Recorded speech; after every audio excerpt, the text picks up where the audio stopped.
नमस्कार, मी धनंजय सानप द ॲग्रोवन शोमध्ये तुमचं स्वागत. पावसाळी अधिवेशनात आज म्हणजेच 30 जून रोजी मनरेगाच्या अंतर्गत राबवण्यात येणाऱ्या मातोश्री ग्राम समृद्धी योजनेतील भ्रष्टाचाराची लक्षवेधी चर्चेचा मुद्दा ठरली. काम न करताच पैसे काढण्यात आल्याचा प्रकार आणि या प्रकरणी चौकशी करण्याची मागणी आमदार प्रवीण तायडे यांनी आज विधानसभेत केली. त्यावेळी रोजगार हमी मंत्री भरत गोगावले यांनी या प्रकरणी चौकशी करू असं आश्वासन दिलं आहे. पण मुद्दा इथेच संपला नाही. आमदार कैलास पाटील, आमदार प्रशांत बंब, आमदार नारायण कुचे, आमदार रमेश बोरनारे, आमदार अभिमन्यू पवार, आमदार बबनराव लोणीकर यांनी या लक्षवेधीवर उपप्रश्न उपस्थित करत मंत्री गोगावले यांची पुरती कोंडी केली. मग विधानसभेत आज या योजनांवरून काय घडलं, मनरेगाचे थकीत बिल कधी मिळणार, मजुरांची मजुरी कधी देण्यात येईल, याबाबत मंत्री गोगावले यांनी नेमकी काय आश्वासनं दिली, सगळं काही जाणून घेणार आहोत आजच्या द ॲग्रोवन शोमधून. त्यामुळे तुम्ही व्हिडिओ शेवटपर्यंत नक्की बघा. तर आज पावसाळी अधिवेशनात विधानसभेत प्रवीण तायडे यांनी एक प्रश्न उपस्थित केला, तो लक्षवेधीच्या स्वरूपात. मातोश्री ग्राम समृद्धी योजनेतील भ्रष्टाचाराचा हा मुद्दा होता. शेतकऱ्यांना शेतात जाण्यासाठी आणि कृषी यंत्र सामग्री सहज वाहून नेता आली पाहिजे, यासाठी चांगले पाणंद रस्ते गरजेचे असतात. पण प्रत्यक्ष मात्र राज्यात अनेक ठिकाणी पाणंद रस्त्यांची अवस्था खराब असून शेतकऱ्यांना शेतात जाण्यास अडचणी येतात. या पार्श्वभूमीवरतीच मुख्यमंत्री देवेंद्र फडणवीस यांनी अलीकडेच एक निर्णय घेतला होता. तो निर्णय होता मातोश्री ग्राम समृद्धी योजनेचा. पण या योजनेत पाणंद रस्ते न करताच बिलं काढली जात असल्याचा मुद्दा आमदार प्रवीण तायडे यांनी उपस्थित केला. त्यांचा प्रश्न नेमका काय होता ती तुम्ही सुरुवातीला पाहून घ्या. एक शासनाची फसवणूक करून ही खोटी बिल काढण्यात आली.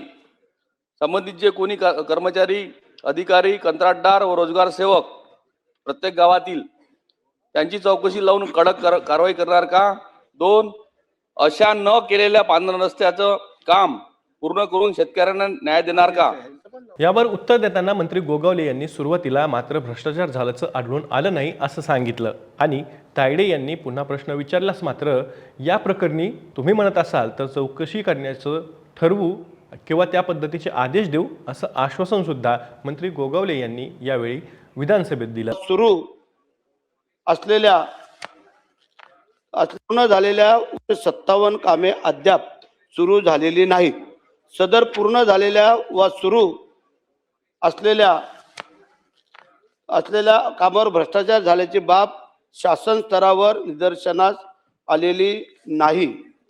जरी या कामांना मान्यता दिली तरी त्याचे वर्क कोड हे नरेगा सॉफ्टवेअर तयार होतात व काम सुरू करताना 2 वेळेस फेस रीडिंग करण्यात येते आणि त्यांचा फोटो काढण्यात येतो.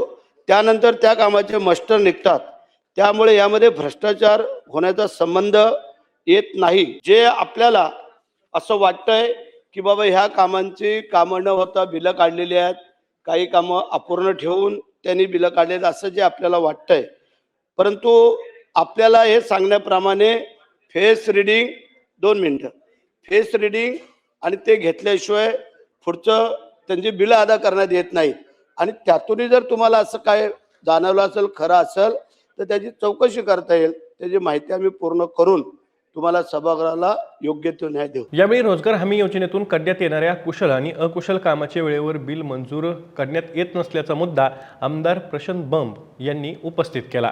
मोलमजुरांचे पैसे, थकीत बिलाचे पैसे व्याजासह अदा करणार का, असा थेट सवालही आमदार बंब यांनी थेट मंत्री गोगावले यांना केला. इलेक्ट्रिसिटी बिल असेल किंवा वेगवेगळ्या कैशातनं आपण सेस जमा केलाय, तो 5 ते 6 हजार कोटी रुपये तुमच्याकडे बॅलन्स आहेत. त्या पैशातनं तुम्ही अगोदर यांचे पैसे का देऊन टाकत नाही? समजा काही केंद्राचे पैसे येणं बाकी असेल तर रिम्बर्स करू शकता तुम्ही, पण मोल मजूर गरिबांचे पैसे आपण ठेवून पाप करतोय. म्हणून कृपया माझी आपल्याला आदरपूर्वक विनंती आहे की एकदा बिल लोड झाले की त्यांचे ताबडतोब 8 दिवसाच्या आत पैसे द्यावे. आणि तुम्ही जसं सांगितलं 33 कामांचे पैसे बाकी आहे, असे राज्यामध्ये जितक्या दिवसापासून ऍक्च्युअल अकुशल आणि कुशल यांचे पैसे देणं बाकी असेल त्या दिवसापासून तुम्ही त्यांना पगार 1 दिवस लेट झाला तर चालत नाही आपल्याला कुणालाही.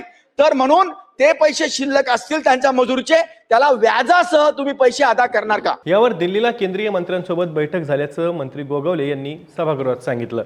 यावेळी व्याजासह पैसे देणार का या प्रश्नाला मात्र गोगावले यांनी सोयीस्कर बगल देत काय आश्वासन दिलं ते तुम्ही पाहून घ्या. जे कुशल आणि अकुशलचे पैसे आहेत त्यामधले अकुशलचे पैसे डायरेक्ट मजुरांच्या खात्यामध्ये तिकडूनच परस्पर जातात. त्यामध्ये काही कोणाचं त्याच्यामध्ये हस्तक्षेप नाही आहे. आणि काल त्याबद्दल आमची दिल्लीला शिवराज सिंग चौहान साहेब आणि ऑल देशातल्या आम्ही सगळ्या मंत्र्यांची बैठक झाली. त्यामध्ये हे सगळं आम्ही त्याच्यात खुलाशावर सांगितलं. त्यामध्ये मजुरींचे पैसे तर व्यवस्थित जाणं गरजेचं आहे, त्याबद्दल दुमत असणं कारण नाही, कारण काल तसं झालेलं आहे. त्यानंतर कुशलचे पैसे हेही बरेच दिवस बरेच वर्ष रखडून राहिलेले होते, त्याची पण आम्ही काल मागणी करून सांगितलं. आता उद्यापासून VVG रामजी हे जे काय आता रोजगार हमी योजनेमध्ये येत आहेत त्याच्यामुळे आम्हाला हे क्लिअरन्स पाहिजे असं आम्ही काल सांगून त्यांनी मान्यता दिलेली आहे. येत्या काही आठवड्याभरामध्ये हे राहिलेले जवळजवळ 2,5-3 हजार कोटी रुपये कुशलचे पैसे आणि अदरवाईज पैसे आम्ही देण्याचा प्रयत्न करतोय. ही चर्चा सुरू असतानाच आमदार बंब यांनी पुन्हा मंत्री गोगावले यांना प्रश्न केला. मात्र मंत्र्यांनी पुन्हा तीच आश्वासनं दिली. त्यानंतर अकुशलचं मस्टर बंद केल्याचा मुद्दा आमदार नारायण कुचे यांनी उपस्थित केला. मस्टर असतील ते बंद केलेले असतील, ते आपण का सुरू करत नाही ते सुरू केले पाहिजे. नंबर 1, एका गावात जर 20 पेक्षा जास्त कामं असले तरीही चालू केले पाहिजे. नंबर 2 प्रश्न माझा आहे, कुशलचे पैसे विहिरी असन रायगोटा असन ही पैसे आपण ताबडतोब जालना जिल्ह्यामधील असेल अथवा मराठवाड्यामध्ये असेल ते आपण पूर्ण देवा. नाही तर बम साहेबांनी सांगितलं तुम्ही एका जिल्ह्याचा तुम्ही विचार करा, त्यांच्याशी मीटिंग लावा आणि तुम्ही माहिती द्या की अकुशल आणि कुशलचे पैसे किती शेतकऱ्याचे असतील, रायगोट्याचे असतील, पांढण रस्त्याचे असतील, मातोश्री असेल, 85-15 असतील, ह्या सगळ्याच आपण घ्या अशी विनंती करतो. आणि ह्या 2 प्रश्नाचं उत्तर द्या. धन्यवाद. यावर उत्तर देताना थकीत बिलांबद्दल पुन्हा तेच उत्तर मंत्री गोगावले यांनी दिलं. तसंच कालच्या दिल्लीतील बैठकीचा संदर्भ देत तातडीनं पैसे देऊ असंही गोगावले म्हणाले. हा संपूर्ण महाराष्ट्रातील लोकांचा प्रश्न आहे की खरोखर ज्यांची कामं झालेले आहेत त्यांना तो पैसे मिळणं गरजेचं आहे. आम्हालाही बरेचशा लोकांचे फोन येतात आणि आम्ही त्याचा पाठपुरावा करतोय. पाठपुरावा असा आहे की हे केंद्राकडनं येणारे जे पैसे असल्यामुळे थोडेसे लेट झाले होते. कालच आमची VVG रामजीच्या संदर्भामध्ये कार्यशाळा झाली. त्या कार्यशाळेमध्ये मी स्वतः मुद्दा मांडला की आमच्या गोरगरिबांचे जे कुशलचे पैसे राहिलेले आहेत आणि ते पैसे वेळेवर देणं गरजेचं आहे. काल स्वतः मंत्री महोदयांनी शिवराज सिंग चौहान साहेबांनी मला मान्यता दिलेली आहे. पुढे लवकरच तुमचे पैसे देतो. आणि आता जे तुम्ही सांगितलं तुमची मागणी मागच्या पासून आहे, बम कुठे गेले गेलं काय समोर आहे, तर त्यांनी सगळ्यांची ऑल सभागृहाची ज्यांचे पैसे राहिले ते आपल्या आमदारांकडे येतात, आमदारांना सांगतात. आता सुधीर भाऊ गेले का, सुधीर भाऊ पण. तर या सगळ्यांची माझी विनंती आहे की हे पैसे आले ताबडतोब वितरित केले जातील. एकही दिवस थांबणार नाही आहे. कारण खरोखर ज्या गायगोट्यासाठी ज्या लोकांसाठी एवन दागिने ठेवले, व्याजाने पैसे काढले, ही सगळी वस्तुस्थिती आहे. परंतु हे मोठे पैसे होते ते केंद्राकडनं येणं क्रमप्राप्त होतं. काल आम्ही मंत्री महोदयांना सुस्पष्ट समजावून सांगितलेलं आहे.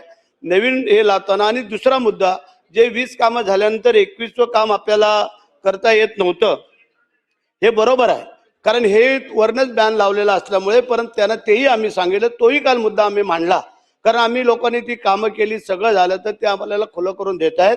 आणि तुम्ही जे जे सांगितलंय ती योग्य आणि ते पूर्तता करून देण्याची मी जबाबदारी घेतो. दुसरा मुद्दा, एक मीटिंग लावून त्याचा आम्ही पर्दाफाश करून कोणावरती अन्याय अत्याचार होणार नाही ही काळजी घेऊ. ही चर्चा सुरू असतानाच आमदार कैलास पाटील यांनी प्रश्न उपस्थित केला रोजगार हमीच्या व्यक्तिगत लाभाबाबतचा. मनरेगाऐवजी VVG रामजी ही योजना आणल्यानं शेतकऱ्यांना काय अडचणी येतात याकडे आमदार कैलास पाटील यांनी सभागृहाचं लक्ष वेधलं. मंत्री गोगावले यांच्यासमोर काही प्रश्न सुद्धा या योजनेला धरून उपस्थित केले. मंत्री महोदयाने सांगितलं की ज्यांचे पैसे पेंडिंग आहेत आम्ही त्यांना सगळ्यांना देऊ. खरं आहे अध्यक्ष महोदय, पण माझा स्पेसिफिक प्रश्न असा आहे की विहिरी एखाद्या सिंचन विहीर केली त्यावेळेस त्यांनी 4 नंबरची मागणी केली, त्यावेळेस तो 4 नंबर अपलोड झाला नाही. मग त्या दिवशी 4 नंबर अपलोड झाला मग त्यांनी विहिरीचं काम थांबवायचं का? त्यांनी विहीर पूर्ण करून घेतली. आता जी रामजी मध्ये 2 वेळा परत फोटो काढा म्हणतात. मग आता त्यांनी परत मजूर उभं करायचे का तिथं? जी कामं पूर्ण झालीत त्यांना या अटीतून वगळणार का तुम्ही? कारण ती कामं पूर्ण झालेली आहेत. त्यावेळेस तुमच्या कर्मचाऱ्याच्या चुकीमुळे ते अपलोड झालेले नाहीत किंवा त्यांचं मस्टर जनरेट झालं नाही, त्यामुळं त्यांना पैसे मिळाले नाहीत. हा मूळ प्रश्न आहे की त्या लोकांची कामं पूर्ण झाले त्यांना 2 वेळा फोटो काढण्यापासून तुम्ही वगळणार का? आणि दुसरा महत्वाचा प्रश्न, FTO जे करतात कुशलचे, सध्या रोजगार हमी खातं फक्त सार्वजनिक कामं म्हणजे जिथं रस्त्याची काम आहेत यावर काम करतं. फक्त वैयक्तिक लाभाच्या ज्या योजना आहेत म्हणजे शेतकऱ्यांच्या विहिरी असतील, फळबागा असतील, घरकुलाची योजना असतील, यासाठी कुणीही कुशलची मागणीच करत नाही. ते एफटीओ जात नाहीत त्यात. त्यामुळे 2-2, 4-4 वर्ष पैसे मिळत नाहीत. त्यामुळे आधी कुशलचे पैसे आधी वैयक्तिक कामाचे पूर्ण द्यावेत, 100% राज्याचे संपूर्ण द्यावेत आणि मग सार्वजनिक कामाचे द्यावेत. यासाठी मंत्री महोदयांनी स्पष्टता द्यावी. चला मंत्री महोदय. कैलास पाटील यांच्या प्रश्नाला उत्तर देताना गोगावले असं म्हणाले की कष्टकरी शेतकऱ्यांवरती अन्याय होऊ देणार नाही, त्यासाठी मनरेगा योजनेतून ही कामं VBG रामजी मध्ये वर्ग करू असं आश्वासन सुद्धा मंत्री गोगावले यांनी यावेळी दिलं.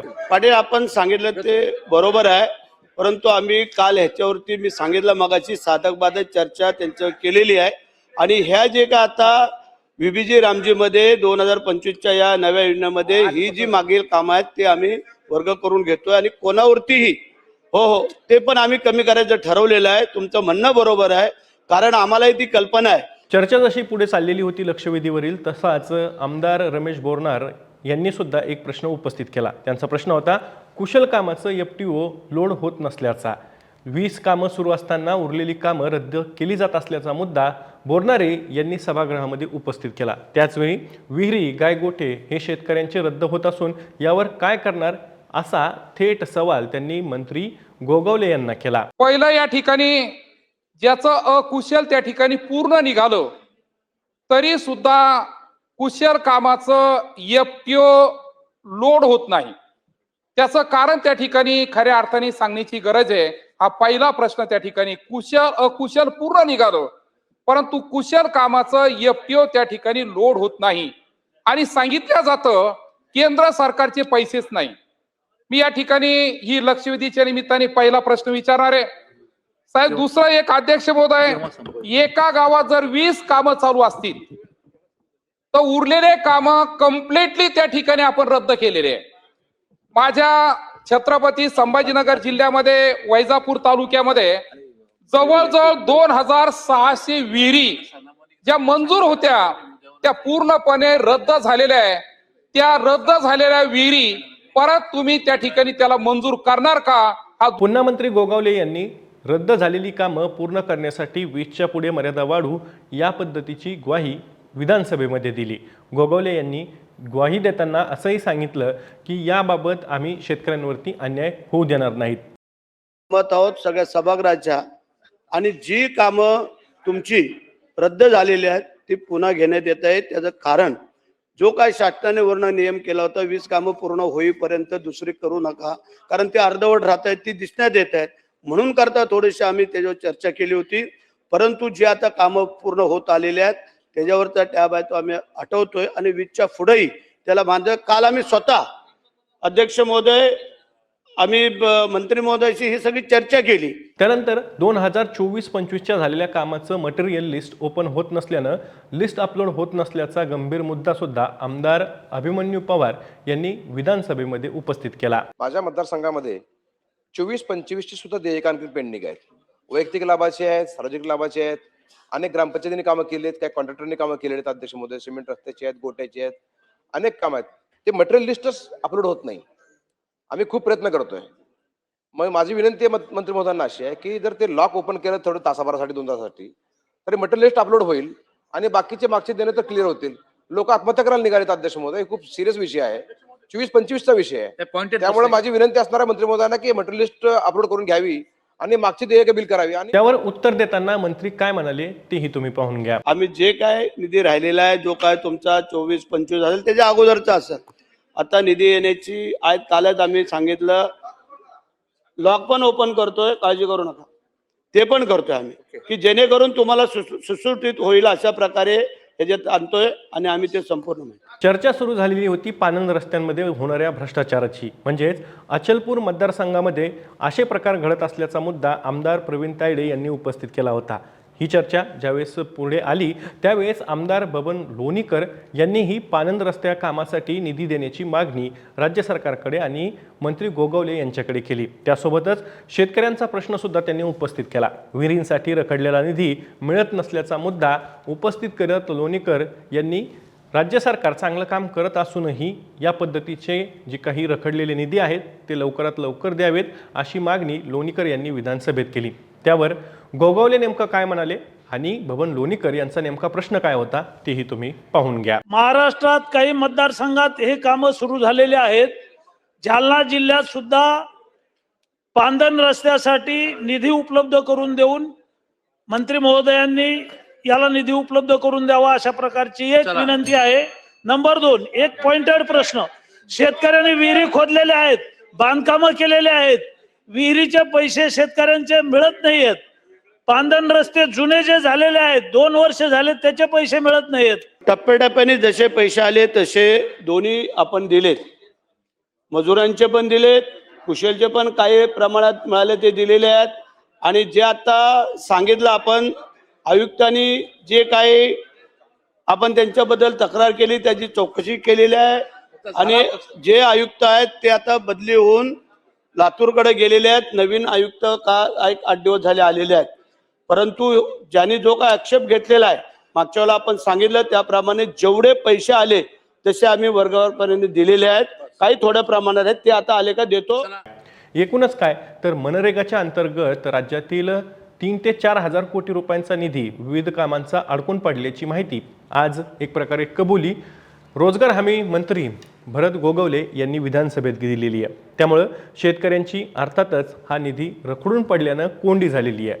या पार्श्वभूमीवरती विधिमंडळाच्या पावसाळी अधिवेशनात मंत्री गोगावले यांना या सगळ्या प्रश्नांवरून आमदारांनी आज घेरल्याचं पाहायला मिळालं. यामध्ये जसे सत्ताधारी पक्षातले आमदार होते तसेच विरोधी पक्षातले आमदार सुद्धा होते. आणि सगळ्यांचा प्रश्न हा होता की मनरेगाची जी काही थकीत बिलं आहेत त्यांचं नेमकं काय होणार आहे. त्यासोबतच या योजनेच्या अंतर्गत ज्या काही तांत्रिक त्रुटी आहेत त्याच्यामुळे मोठ्या प्रमाणात मजुरांना त्यांची मजुरी वेळेवरती मिळत नाही. त्यासाठी मंत्री म्हणून तुम्ही काय भूमिका घेणार आणि त्यावरती मंत्री गोगावले एक प्रकारे सगळी जी काही त्यांची भूमिका आहे ती मोठ्या प्रमाणात आश्वासनं देऊन बचाव करून घेण्याकडेच कल्ल्याची आपल्याला पाहायला मिळालं. आजच्या विधिमंडळाच्या कामकाजामध्ये हाच मुद्दा चर्चेचा ठरला. तो खास तुमच्यासाठी घेऊन आलेलो होतो. मी दररोज संध्याकाळी 6 वाजता ॲग्रोवनच्या यूट्यूब चॅनलवरती विविध शेतकऱ्यांच्या हिताचे मुद्दे हे घेऊन येत असतो. त्यामुळे तुम्ही अजूनही ॲग्रोवनच्या यूट्यूब चॅनलला सबस्क्राईब केलं नसेल तर लगेच सबस्क्राईब करा. हा व्हिडिओ जास्तीत जास्त शेतकऱ्यांपर्यंत पाठवण्यासाठी व्हिडिओला लाईक आणि शेअर नक्की करा. तुम्हाला या सगळ्या प्रकरणाबद्दल काय वाटतंय ते तुम्ही कमेंटमध्ये नक्की सांगा. मी तुर्तास इथेच थांबतोय. आपण पुन्हा भेटू. तोवर तुम्ही तुमची आणि तुमच्या जवळच्या माणसांची काळजी घ्या.